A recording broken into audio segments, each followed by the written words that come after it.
Good morning students. Today we will read chapter 5 जहाँ चाहा वहाँ रहा।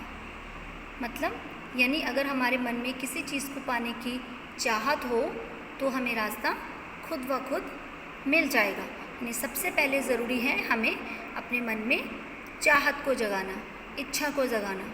अगर हमारे मन में इच्छा ही नहीं होगी तो हम कुछ भी नहीं कर पाएंगे। तो अगर हमारे मन में कुछ काम करने की इच्छा है, चाहत है, लगन है तो डेफिनेटली हम उस काम को कर लेंगे। तो इस पार्ट में जो है एक 26 साल की एक लड़की इला जो कि विकलांग है उसकी कहानी है। वो अपने हाथ पैर से काम नहीं करती, यानी उसके हाथ भी प्रॉपर तरीके से काम नहीं करते। तो पैर जो है वो अपना सारा काम पैरों से करती है। ठीक है, वो स्कूल में दाखिला भी उसने ले रखा है, लेकिन कुछ रुकावटों की वजह से, कुछ कारण की वजह से वो पढ़ाई पूरी नहीं कर पाती। इसके बाद वो फिर भी हिम्मत नहीं हारती। वो अपने पैरों से ही कसीदाकारी की कला उसने सीखी और उसके बाद में वो इस कला में निपुण हो गई। उसने इस कला के माध्यम से वस्त्रों पर बहुत सारी कसीदाकारी की और उसकी प्रदर्शनी लगाई, जिससे कि उसे बहुत ज़्यादा तारीफ मिली। तो इस तरीके से उसने एक अनूठी मिसाल कायम की है। तो इसका नाम, पूरा नाम है इला सचानी। तो यहाँ पे ये देख रहे हैं, ये पिक्चर जो है ये इला सचानी की है। तो ये देखिए पैरों से किस तरह से कढ़ाई कर रही हैं। आइए हम इसके बारे में थोड़ा विस्तार से जानते हैं। ये 26 साल की इला जो है गुजरात के सूरत ज़िले में रहती है और उसका बचपन जो है अमरेली ज़िले के राजकोट गांव में अपने नाना के यहाँ बीता। यानी सांझ होते ही मोहल्ले के बच्चे घरों से बाहर आ जाते। कुछ मिट्टी में आड़ी तिरछी लकीरें खींचते, कुछ कनेर के पत्तों से पिटपिटी बजाते। यानी ये सब गांव के खेल हैं जो गांव के बच्चे करते थे। कुछ पिट्टू खेलते और कुछ जो है पेड़ों की डालियों पर झूलते। इस तरीके से सभी बच्चे अलग अलग खेल खेलते। लेकिन जो इला थी वो कोई भी खेल नहीं खेल पाती थी क्योंकि वो विकलांग थी। ठीक है, इला का भी मन करता कि वो भी उनके साथ खेले, लेकिन वो खेल नहीं पाती। जब भी वो रस्सी पकड़ने को हाथ बढ़ाती तो उसके हाथ नहीं उठते। वो चुपचाप एक किनारे बैठी रहती और मन में सोचती कि मैं भी ऐसा कुछ क्यों नहीं कर पाती। बच्चे भी चाहते कि इला किसी न किसी तरह उनके साथ खेल सके। कभी कभार वे पकड़म पकड़ाई और विष अमृत के खेल में शामिल हो जाती, साथियों के साथ जमकर दौड़ती, मगर जब थप्पा करने की बारी आती तो फिर निराश हो जाती। हाथ ही नहीं उठेंगे तो थप्पा कैसे देगी। बहुत कोशिश करती पर उसके हाथों ने तो जैसे उसका साथ ना देने की ठान रखी हो। इला ने अपने हाथों की इस जिद को एक चुनौती माना। यानी जब उसके हाथों ने उसका साथ नहीं दिया तो उसने पैरों से काम करना शुरू किया। यानी उसने इसे एक चैलेंज समझ गई। यानी वो अपनी इस जिद के लिए आगे बढ़ गई। यानी उसने देखा कि हाथों ने भी जिद कर रखी है कि वो उसका साथ नहीं देंगे, लेकिन उसने इस जिद को उसका एक चैलेंज समझ लिया।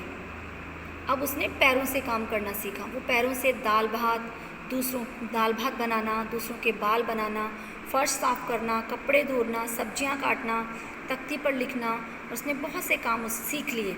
उसने स्कूल में भी दाखिला ले लिया, लेकिन दाखिला मिलने में उसे परेशानी हुई। कहीं तो उसकी सुरक्षा को लेकर चिंता थी, कहीं उसके काम करने की गति को लेकर। किसी काम को वो इतनी फुर्ती से कर जाती कि देखने वाले दंग रह जाते, और किसी किसी काम को वो थोड़ा टाइम लेती, परेशानी होती उसे। जब 10वीं की पढ़ाई की बारी आई तो वो परीक्षा जो है पास नहीं कर पाई। क्यों नहीं कर पाई? क्योंकि इला को नहीं मालूम था कि परीक्षा के लिए उसे ज़्यादा समय मिल सकता है। क्योंकि जो विकलांग होते हैं परीक्षा में उसे अतिरिक्त समय दिया जाता है, क्योंकि उसके लिखने की गति जो है वो धीमी होती है। तो उसे ऐसे व्यक्ति की सुविधा भी मिल सकती थी जो परीक्षा में उसके लिए लिखने का काम कर सके। उसे इस बात की जानकारी नहीं थी, इसलिए वो परीक्षा नहीं दे पाई। पर उसे इस बात का दुख तो था, पर यहाँ पर आकर सब कुछ ख़त्म तो नहीं हो जाता। खाली वो दुखी होकर तो कुछ नहीं कर सकती थी। उसके बाद उसने अपनी माँ और दादी से कसीदाकारी सीखी। कसीदाकारी यानी सिलाई का, कढ़ाई का काम। वह उन्हें सुई में रेशम पिरोने से लेकर बूटियाँ उकेरते हुए देखती। यानी फिर वो भी धीरे धीरे कसीदाकारी करने लगी। उसने पैरों से ये काम किया, यानी अपने पैरों के अंगूठों का सहारा लिया। दोनों अंगूठों के बीच सुई थामकर कच्चा रेशम पिरोना कोई आसान काम नहीं था, पर उसने ये कर दिखाया क्योंकि उसके मन में एक विश्वास था, उसके मन में एक चाहत थी कुछ करने की, और इसीलिए जो है कुदरत ने भी उसका साथ दिया क्योंकि उसने धैर्य नहीं छोड़ा।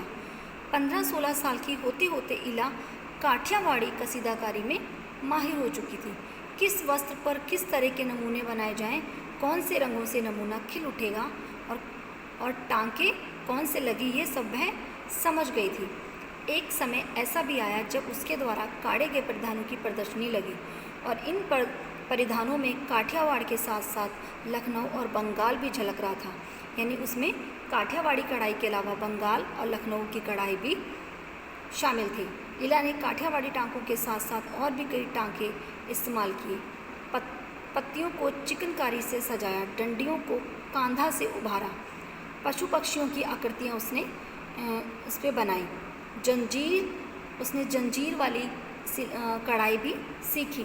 तो इस तरीके से पारंपरिक डिजाइनों में वो नवीनता जो है, नयापन सभी को बहुत अच्छा लगा, यानी वो नए नए डिज़ाइन बनाती। इला के पाँव अब रुकते नहीं हैं। आंखों में चमक, होठों पर मुस्कान और अनूठा विश्वास लिए वह सुनहली रूपहली बूटियाँ उकेरते थमती नहीं हैं, क्योंकि एक बार अगर इंसान के मन में कुछ करने की इच्छा जाग जाती है और उसे अगर सफलता मिलने लगती है, फिर उसके जो है पैर थमते नहीं हैं, वो आगे बढ़ता ही जाता है। ज़रूरी है अपने अंदर विश्वास जगाना और अपने अंदर सोई हुई कलाकारी को जगाना। तो ये था चैप्टर इला सचानी के ऊपर। आई होप सभी बच्चों को अच्छे से ये चैप्टर समझ में आया है। Thank you and have a nice day.